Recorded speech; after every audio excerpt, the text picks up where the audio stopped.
My name's Angelo, and welcome to We Want Picks. I'm going to break down the entire UFC Vegas 62 fight card, giving you my picks, predictions, and bets. Before I jump in, go to WeWantPicks.com. At the top, click Become a Member. It is only $10 a month, and it gives you access to all of our bets the minute we place them. All of our picks the minute we place them. A DraftKings optimizer, player rankings for fantasy, all sorts of other content and picks and information to help you make money watching fights. It is only $10 a month. That is $2.50 a week. And the picks that I'm about to walk through, the bets that I'm about to walk through, have been up there for 2 weeks. So all of those people got early lines, early movement, early information to make money before that moved. WeWantPicks.com. At the top, click Become a Member. It is $10 a month. It's $10.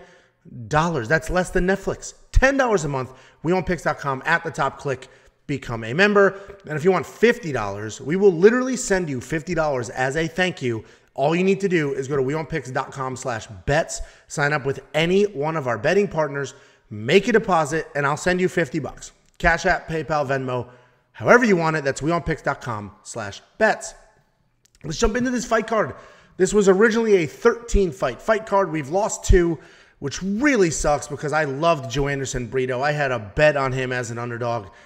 That fight's gone. Hopefully it gets rebooked and we'll ride that train again. We got 11 fights here, and we're coming off a week off. UFC Vegas 61 was very good to us. I was up units. Jacob was up units. Jacob's lock of the week hit. Everything went pretty well for us 2 weeks ago, so let's go ahead and ride that train. And opening up the card is Mike Jackson taking on Pete Rodriguez. Mike Jackson only has 3 MMA fights, but he's an experienced kickboxer who can hang with most people on his feet. He's a long, rangy guy who has an upright stance, and he uses his range to walk you down and keep you at the edge of his punches. He's a bit of a slow starter, but as soon as he figures out your timing, he can be slick and well composed. He's listed as 1-1, but technically he's 2-1 because he beat CM Punk, but that decision was overturned because he had some weed in his system before. You know, that's when people actually cared about weed. He's coming off a win over Dean Barry, where he got that win because of an eye poke. And before that gift, he was losing the striking exchanges, and he even attempted to wrestle, right? This is the kickboxer who attempted to wrestle. Pete Rodriguez is also pretty inexperienced with only 5 professional fights. He's a brawling style striker who throws everything heavy, and he has no problem staying in the pocket. Even with his lack of experience, he's a pretty composed guy. He does a solid job pushing away from tie-ups, and then he'll make some space to throw bombs. He's coming off a first-round TKO loss to Jack Della Maddalena, where Jack's jab was the issue. He just touched up Pete, ripped up his face before catching him clean. But Pete just continued coming forward, continued throwing combinations, and he just kept working. Pete is a humongous favorite in this fight right now. I think he's the biggest favorite on the card. And while I totally understand he hits hard, he's young, and he is on the upswing of his career, but we just watch what happens to him when a technical striker goes to work. He has no answer for the jab. He relies on his power. Mike Jackson is far past his prime, and he just seems like he's fighting for a paycheck, but he is a technical striker, and he pumps that jab pretty well. I do think Pete wins this fight, but in no world should he be a 7-1 favorite that he is. And I'm going to keep him out of parlays. You should probably do the same. Mike is the more technical striker, and it was likely a striking match. Pete's the pick. The odds are a little too wide for me to do anything with that. Then we have CJ Vergara taking on Tatsuro Taira.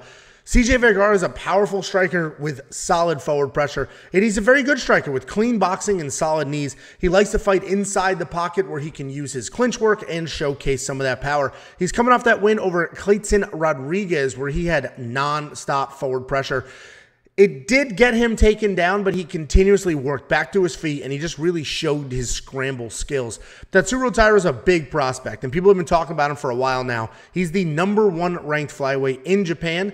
And like a lot of the fighters out of that region, he's ridiculously young. He's only 22 years old, but he has 11 fights with 9 finishes. Style-wise, he's a patient striker, and he's got some legit power in his hands. He can grapple when he needs to, but that's not his go-to. A handful of submission wins that you'll see on his record were set up from the strikes on his feet, and then he just has incredible speed, and he snatches things up when it hits the ground. He does not have the best takedowns in the division, but he'll stick with them, and he'll drag you to the ground. And the odds in this fight are surprising to me because if you want to make Tatsuro the favorite, I understand. He's technically, dangerous guy. He's technical. He's a 3-1 favorite in this fight over CJ Vergara, who has takedown defense. He has pressure. He's also a dangerous striker. So that's pretty surprising, right? The 3-1, that's surprising to me. CJ only has one loss in the UFC, and it was a close decision to Ode Osborne in a fight where CJ was winning the striking, and Ode shot 7 takedowns and only got 1. So Ode's losing the striking exchanges, needed to go to his wrestling, and didn't have a lot of success there. So I always get nervous when I like an underdog at these odds because I'm like, what am I missing that I think CJ Vergara is going to win this fight? But I like him here. I throw a half a unit on him at plus 200. All the premium members saw that. Or sorry, at plus 205. All the premium members saw that. It's moved a little. It's now plus 200. So I got ahead of some line movement. But this is the week that's really going to push. If you were a premium member, you saw that bet. You got the couple extra points there. WeWantPicks.com at the top. Click Become a Member. It's $10 a month. I mean, let's be real with ourselves. It's $10 a month. You get all the picks, all the bets the minute we place them. You get the safety parlay, which is exclusive to members. A couple of Jacob's bets are exclusive to members. You get a DraftKings lineup optimizer. That alone is worth more than $10 a month. All of that for $10 a month. There's not a better value on this planet for $10 a month, $2.50 a week. WeWantPicks.com at the top. Click, become a member. CJ Vergara is the pick. Small little bet on him. Then we have Piera Rodriguez taking on Sam Hughes. Piera Rodriguez is a nasty striker with very real finishing ability. She plots forward and lets her hands fly. It's like a controlled brawl where she's calculated in what she's doing, but she wings those punches and put her hips into everything. She has pretty good takedown defense, and she's defensively sound on the ground. She has her own takedowns as well, but don't let those stats fool you. She's absolutely a striker. Sam Hughes is a good striker, and she's pretty big for this weight class. She's very aggressive, but also very hittable with a negative striking differential. She's coming off 2 wins in the UFC where she showcased her grappling. She was able to work in 6 takedowns combined in her last 2 fights. So she sort of evolved as a fighter, working in the takedowns, and that's where these wins are coming from. Ever since Sam Hughes turned into that grappler, she's been pretty dangerous. She took a 3-fight skid and turned it into a very dominant 2-fight win streak, and the only thing that changed was that wrestling. It's a hard fight to pick, and if I never saw the odds, I would have assumed this was a pick'em situation, right? I would have assumed this fight was a pick'em. And what's tricky about this is I think Piera is the more talented fighter and potentially has the higher ceiling, but Sam Hughes is very tough. She keeps coming forward. I don't think Piera has fought anybody with that pressure that Sam brings, but Sam absolutely needs to get this to the ground to win, and Piera can grapple. She doesn't like to, push that wrestling offense, but her takedown defense is very good, and she does a really good job inflicting damage in the defensive scrambles. She'll throw her hips forward, she'll land strikes, and she'll basically bully you to your back after you shoot a takedown. So I am going to pick Piera here. I think she's going to stuff some takedowns, inflict the damage, but this is a no-bet situation because Sam Hughes is definitely live. What I might bet here when the odds do drop is Sam Hughes at plus 3.5. If you don't know what that is, you basically buy 3.5 points on the judge's scorecard. So all Sam Hughes would need to do is lose 29-28 or better, and I would get paid. So when those drop, I'll take a look at those odds because I think this could be a 29-28 decision for Piera Rodriguez. Sam just, gets some takedowns, hangs out on top for a round, bang, that's her round. The other rounds doesn't have that same success, totally fine, you'd get paid. You're only going to get that at BetOnline. So go to WeWantPicks.com/bets. We have 5 different betting partners. Click on BetOnline, use our link, sign up, make a deposit. I will send you $50 as a thank you. And if you're a premium member, keep an eye on those bets because if I find it and I place it and I like it, you will see it. Everybody else isn't going to see that till well after those lines have moved. That's WeWantPicks.com. At the top, click, become a member. You will see every single one of our bets the very second we place them and getting ahead of that line movement. Then we have another massive, huge lopsided odds here. We have Raphael Assuncao taking on Victor Henry. Raphael Assuncao is a very well-rounded fighter who has been in this game for almost 20 years. He started as a dominant grappler, and now he's just good everywhere, right? You don't fight for 20 years at this level and not get good everywhere. He averages a little over 1 takedown per fight, and he has 10 submission wins, but he doesn't need to grapple to win. He's got a solid 3-2 striking differential, and we've seen him beat people like Marlon Moraes and Rob Font with both striking and grappling. He's coming off his 4th loss in a row, but they're to quality opponents. Ricky Simone, Cody Garbrandt, Corey Sandhagen, and 2019 Marlon Moraes. That was before that dude took a nosedive. Victor Henry is a very fun come-forward striker with a wide variety of attacks. He likes to plot forward, use his head movement, and avoid punches, and he just throws literally every kind of strike. He sets up leg kicks with his boxing, and if he's out of range, he'll throw head kicks. But if he's inside the pocket, he's going to throw elbows and knees. He's got a ton of variety, and he mixes it all together really nicely. He's coming off an incredibly impressive UFC debut over Hani Barcelos, where he landed 222 strikes and defended 6 takedowns. This is the same Hani that we just watched win 2 weeks ago and looked like a world champion. I like Victor in this spot. With that being said, this line is absolutely wide. It's a very wide line. People's gonna, you're gonna see Assuncao's age. You're gonna see the Hani Barcelos win for Victor. And while I think Victor wins this fight, we just need to be a little careful. We need to keep in mind, like, Victor looked very good in that Hani Barcelos fight, but Ronnie looked bad. Hani looked bad. It wasn't like peak Hani Barcelos, because I think the Hani Barcelos that we saw at UFC Vegas 61 beats Victor Henry. So my overall point here is, while I think Victor Henry absolutely wins, I think he, 3-1 odds, I think he's good to go. 4-1, 5-1, 6-1, I think that starts to become a problem, because Raphael Assuncao, yes, he's on a skid. Yes, he's a little older. He's a very talented guy. He's a dangerous guy. And Victor Henry looked amazing in his last fight, but that's the best he's ever looked. So let's just be careful here. I do like Victor Henry in this spot. We do have some bets that may or may not involve him for premium members. WeWantPicks.com at the top. Click Become a Member. You can check those out. And hopefully you got in on that, because this Victor Henry line continues to move like crazy. Then we have another very interesting battle of the grapplers. We have Nick Maximov taking on Jacob Malkoun. Nick Maximov is a very solid BJJ guy who knows what he's good at, and he sticks to it.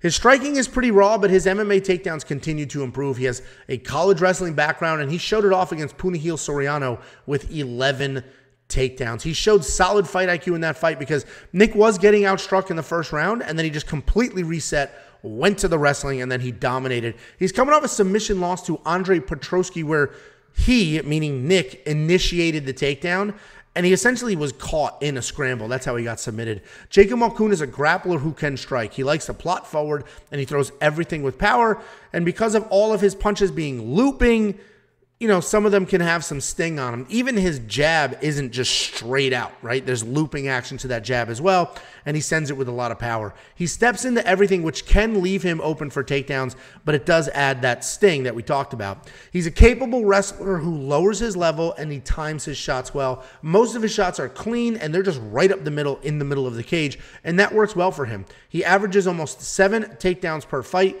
but he is coming off that controversial loss to Brendan Allen, where he had 7 takedowns, but he did lose a few key scrambles, which likely lost him that fight. And this is such a tough fight to pick, right? These guys are almost mirror images of each other. Both are heavy grapplers who can strike. I think Maximov is the more technical striker, but he doesn't use it much. Malkoun definitely has more raw power, but he's not the better wrestler. And this is razor thin, but I am going to lean Maximov here, because I think he's just got the better wrestling and the better BJJ. This fight's likely determined by the grappling, and I got to go with the better grappler. So I'm going to go with Nick Maximov here. This should be a really, really fun fight, and I'm looking forward to it, but Nick Maximov is definitely the pick. Then we got Mana Martinez taking on Brandon Davis. Mana Martinez is an aggressive striker with solid power. He's always looking for a finish, and he switches his stance often, which can be complicated for his opponents to follow. He also has solid counter-striking and very real power. Look what he did to Jose Johnson last year. He threw a lazy jab. Mana went right over the top with a big right, and just one punch knocked him out. He's coming off that loss to Ronnie Lawrence, where he was taken down 6 times, but he landed 105 strikes, and he had 2 knockdowns. He was an absolute dog in that fight. This is Brandon Davis's 2nd run in the UFC. He went 2 for 5 about 3 years ago before being cut. if you look closer at those losses, they were against legit competition. Giga Chikadze, for example. Then he was cut. He put together some wins on the regional scene. And now, unfortunately, he's one loss into his second stint. Style-wise, he is a kickboxer with just okay takedowns, but a black belt if he is able to get it to the ground. What makes this, sort of takedowns dangerous, though, is he knows when to use them. He took Giga Chikadze down 3 times in that fight, and he almost took that decision. This is a tough fight to call, right? Mana's the more fluid striker. He's likely going to have more raw power, but Brandon will have a wrestling advantage, and if he can take Giga Chikadze down 3 times while avoiding that power, I have to imagine he could do some of that same to Mana, but Mana showed incredible heart in that Ronnie Lawrence fight. He was dropped, taken down, and controlled, but he never gave up. He kept working to his feet. He kept letting his hands go, and he got his own knockdowns and looked really good.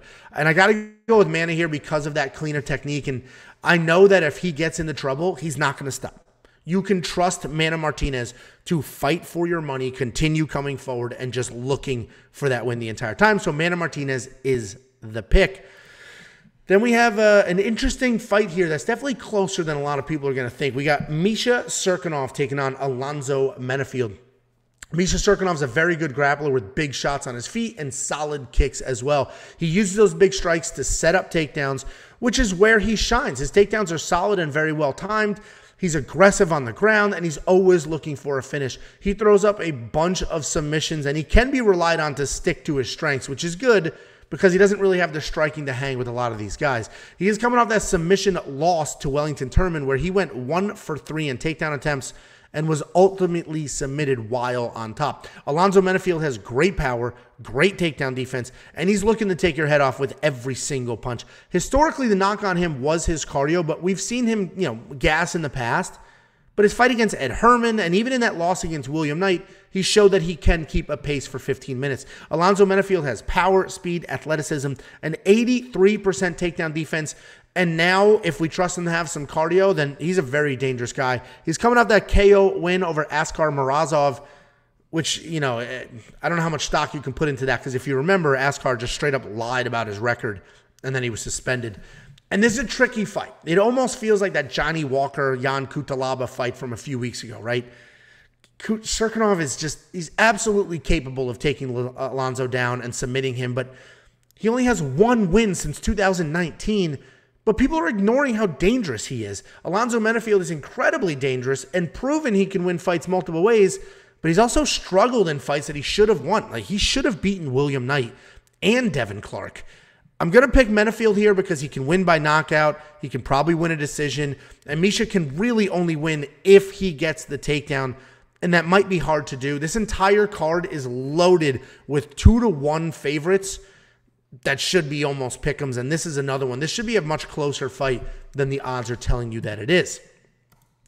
Then we have a fun striking match. We got Dusko Todorovic taking on Jordan Wright. Dusko Todorovic is a pretty well-rounded guy. He's a technical striker with power. He has takedowns with BJJ offense, and that sort of rounds him out. He's a high-volume guy who with almost 6 significant strikes per minute, but there are definitely questions about his chin, and that's probably going to be tested in this fight. Jordan Wright is a rangy karate-style striker with a 100% finish rate in both his wins and losses. He has big power and is obviously looking for a finish. His in-and-out karate style works really well for him, where he strikes both on the entries and the exits. He doesn't have much of a wrestling offense, but he's tricky to get to the ground, and he's tricky in scrambles. He's coming off that submission loss to Marc-Andre Barrault, where he had 2 takedowns and was pushing a grappling-heavy game plan, which I think surprised some people.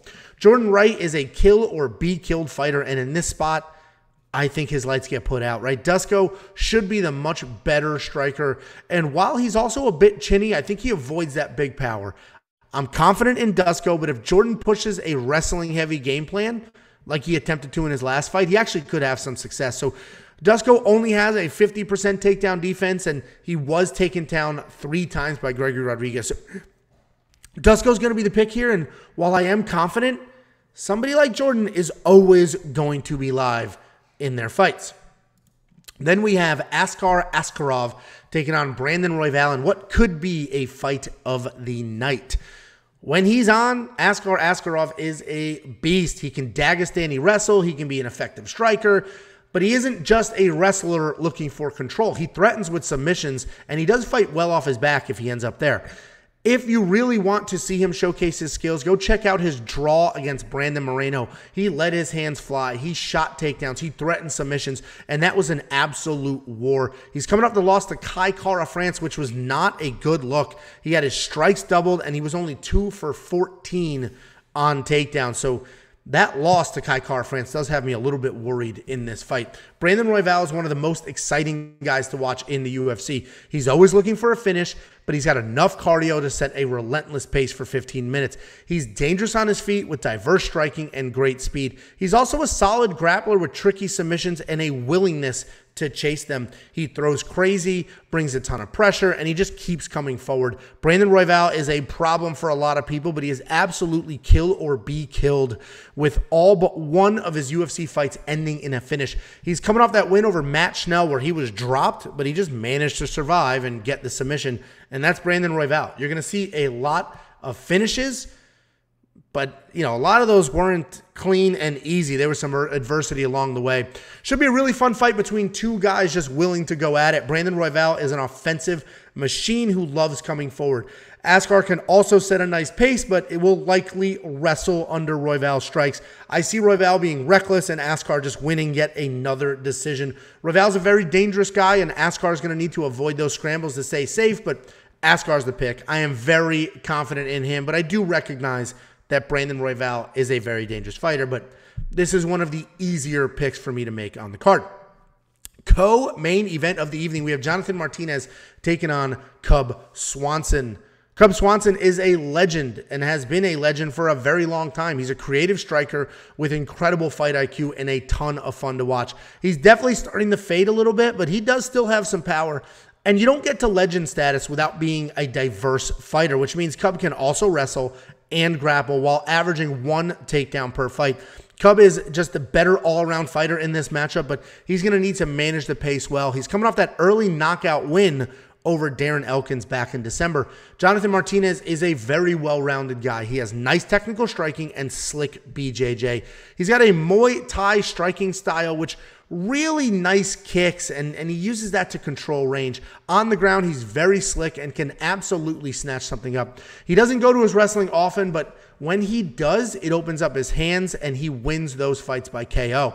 He has power, he has got submissions, and when he works in the takedowns, it just keeps people guessing, and it opens the doors for a lot of stuff here. He's coming off that win over Vince Morales, where he did work in 2 takedowns, and this is a tricky fight to pick, because if you just look at recent records and not the fights themselves, Jonathan Martinez might be an easy pick. But if you watch the actual fights, he does have a lot of holes. He doesn't handle pressure particularly well. And if you can get in the pocket, you can definitely touch him up. Cub's chin is still holding up at his age, so I don't see Jonathan stopping him on his feet. But if it is a technical kickboxing match, Cub may have the advantage there.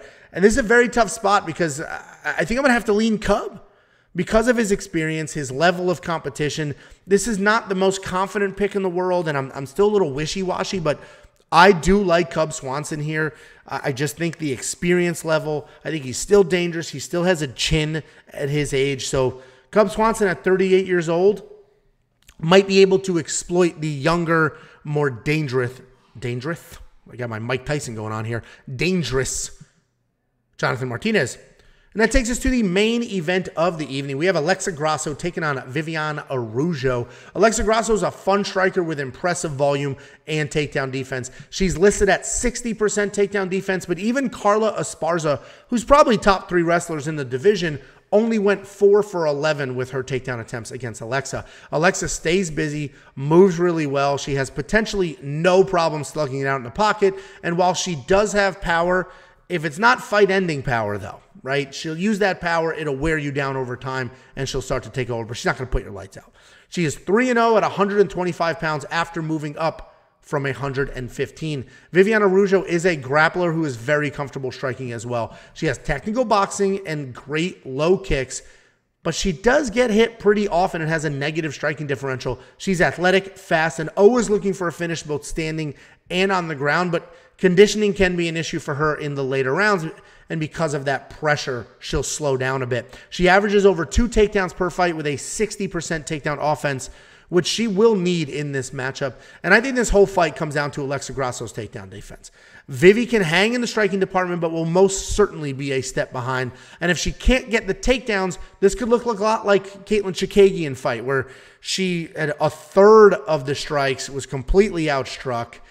And on the flip side of the coin, all of Alexa's losses are to grapplers. Tatiana Suarez, Cara Esparza, and Felice Herrig all took her down and then won from there.